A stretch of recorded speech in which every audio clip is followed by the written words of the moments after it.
brought you by Silver Pumps and Motors.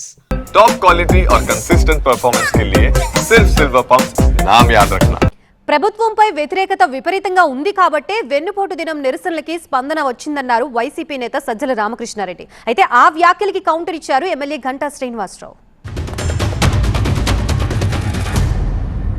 ఇక్కడ ప్రజలకు జగన్మోహన్ రెడ్డి గారు 1,47,00,000 కుటుంబాలకు స్ట్రైట్గా ఇచ్చిన బెనిఫిట్స్ ఏవైతే ఉన్నాయో 5 ఏళ్ల పాటు నిరాటంకంగా ఎక్కడ ఆగకుండా కోవిడ్ కష్టాలు ఉన్నా అవైతే నువ్వు ఒక్కసారి కట్ చేసేవుగా. నువ్వు ఇవ్వడం అటుంచేసి అవన్నీ కట్ చేసినాక ఈ మీద కోపం కాక లేదా ప్రేమ ఎక్కడి నుంచి తన్నుకొస్తుంది, అభిమానం ఎక్కడి నుంచి వస్తుంది, లేదా ఇంకా సహనంతో చూస్తామనే ఇది ఎందుకు వస్తుంది, అది ఈరోజు రిఫ్లెక్ట్ అయింది. ఆ పార్టీ నాయకులు ఎవరైతే ఈ మధ్య కొంచెం ఎక్కువ మాట్లాడుతూ ఉన్నారు, వైఎస్ఆర్ పార్టీ ఏం చేసిందో గొప్పలు చెప్పుకుంటూ తెలుగుదేశం ప్రభుత్వం ఈ కూటమి ప్రభుత్వం ఏ విధంగా ఫెయిల్ అయిందో ఆ నాయకులు కూడా నేను బహిరంగంగా సవాలు విసురుతా ఉన్నాం. మా మేనిఫెస్టోతో నేను వస్తాను, లేకపోతే మా నాయకులు వస్తాం.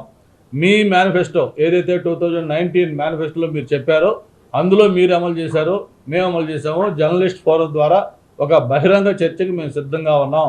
మీకు దమ్ము ధైర్యం ఉంటే ఇటువంటి వెన్నుపోటు దినాలు లాంటి చెత్త చెదారం కార్యక్రమాలు కాకుండా ఒక కన్స్ట్రక్టివ్ డిస్కషన్ రండి. మీరు కానీ జర్నలిస్టుల ముందు ఇదిగో మేము చెప్పిన ఈ 10 హామీలు, ఈ 10 హామీల్లో మేము 5 హామీలు అమలు చేసామని మీరు చెప్పినా కూడా రాజకీయాల నుంచి మేము శాశ్వతంగా మానేస్తాం. అదే మేము చెప్పిన హామీలు ఎన్ని అమలు చేసామో ఈ 1 yearలో మేము చెప్పడానికి మేము సిద్ధంగా ఉన్నాం.